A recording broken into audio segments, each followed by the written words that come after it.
Hey everybody. Hey everybody. How you doing today? Ready for this first Q&A. Didn't mean for that to rhyme. So what we're going to do is we're going to take the first 10 questions that I got. And as you said, I have them here written down. And I'm just going to randomly pick them. I'm going to answer like probably 4 or 5 of them. See how we can do so far. All right, let's see what we do. Let's see. How did you come up with character names?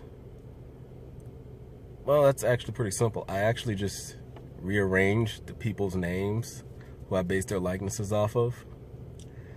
So, like Moses Creed, the antagonist of the first book, is based off my friend Derek Best.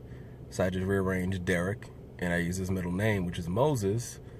Switch those, boom. You know, things like that. And that's pretty much what I did for the majority of the characters. The other ones already had names before I met them. So, thanks. Please, I'm good. As a male, was it hard writing for female characters? Not really, because most of the characters, I'll ask what would they do in a certain situation. So it's more them than me. I'm just actually writing it. You know, I'll have the scenario in my head and I'll ask them, well, what would you do in this situation? Or what would you say? You know, I'll talk to them about, well, would you rather this happen or this happen to your character in terms of this situation? And they'll tell me and I'll just go from there. But as far as writing the female characters, when I don't ask them, it's not too difficult. I don't have a problem tapping into that side of me. You know, I'm man enough to say that. So, no, that's not really an issue.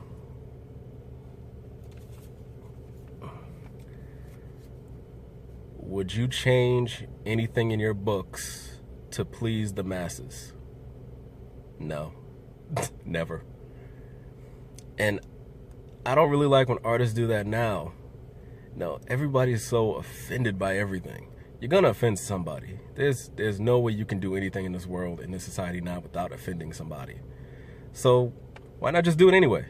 You know, I'm not saying go out there and just be racist for no reason or hate on somebody, but if you genuinely do something with no hate and somebody's still offended by it, forget it. You know? And as for changing anything in my book, I will never do that. No. Because to me, as an artist, it's, imagine you have a daughter and you love seeing your baby daughter in pigtails. She doesn't know, she's not old enough to say, I don't like pigtails yet. You can do whatever you want with her hair.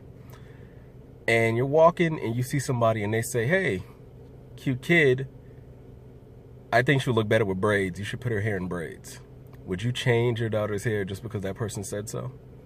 No. And that's how I feel about my art. It's my baby. I created it.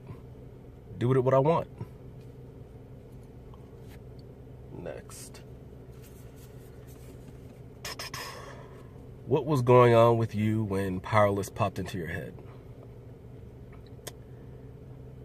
I was in high school and I just hated the way we were portrayed as a race on television. We're always the sassy black friend or the comic relief or that one sole person that had to die for absolutely no reason at all in movies or TV shows. And it seemed that people didn't know how to write characters of color. You know, they were all the same. And it just, I don't know, that just angered me. And I know my imagination, so I came up with it. I came up with Powerless then. And it's, the way I even found my artist, I want to drift off for a second. The way I found my artist to draw was, I would find and this is funny. I found 4 different artists to do my cover, and I asked them, I want you to draw me a white male, a white female, a black male, and a black female.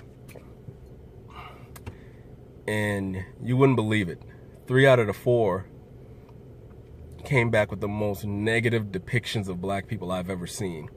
Like, the white characters they drew had on suits, you know, they were standing tall, confident, and the black ones had the pants hanging off their ass, do-rag on one, overly exaggerated lips, a blunt out one. The female was like just this ratchet chick leg spread open, you know, one of those poses. And I was just like, no, you really see black people this way. I didn't tell you to draw a hood black person.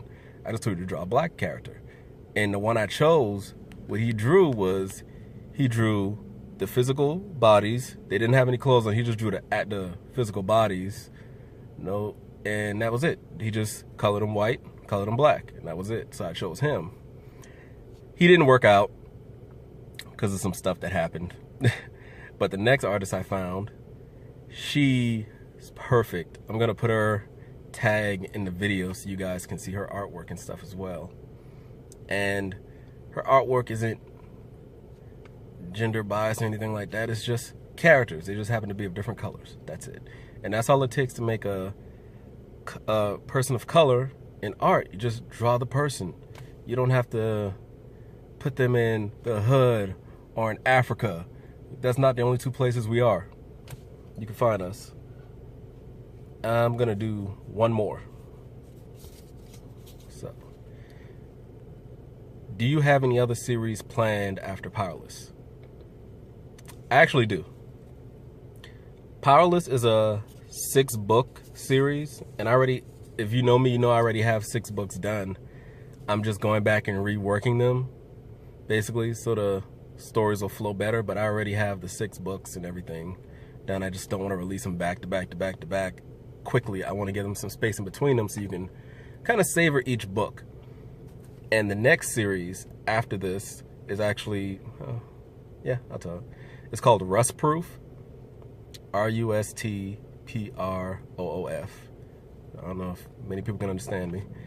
Rust Proof. So, and it's going to be about these retired bounty hunters who get back in the game to go save their grandkids, you know, who've been captured, and, you know, it's going to go from there. It's going to play out like that. So this has been the first Q&A. 5 questions so far. I want to thank you all for the support of Powerless. Hopefully you can keep this train going with book 2, 3, 4, 5, and 6. I can't express how deeply I appreciate everybody who has come out and helped me so far. Thank you, and until the next one.